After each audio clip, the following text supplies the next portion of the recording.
Hello दोस्तों, देखियो यहाँ से देखाबो जा रहल छी गुजरात तिल के तिलवा केना बनै छै। तो देखियो 1 किलो तिल लऽ एलियै, हमरा सबके मारी 180 रुपये किलो दै छै।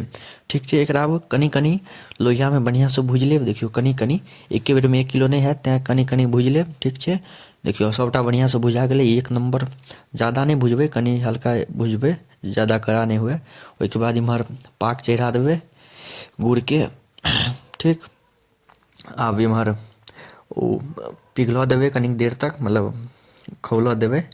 देखियो एहन तैयार भऽ जाए, एहन भऽ जाएत पाक, ताहिमे आब खसा देबै तिल जे भुजने रहिए, से एकरा पूराके खसा लेब आ बढ़िआँसँ मिला लेब, जे हर तिलमे गुड़ सटि जाए। ठीक, ओहिके बाद अब एकरा दोसर कोनो बोरापर गिरा लेब, ओकरा ओहिपर बढ़िआँसँ मिला लेब।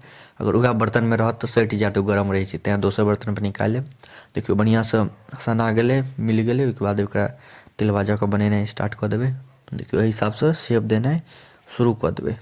देखियो जल्दी जल्दी बनाएब। तऽ देखियो अब बनि कऽ रेडी भऽ गेलै। कतेक मस्त तिलवा बनलैए, अहाँसब बताउ, अहाँसबके मुँहमे पानि आबि रहल यए कि नहि।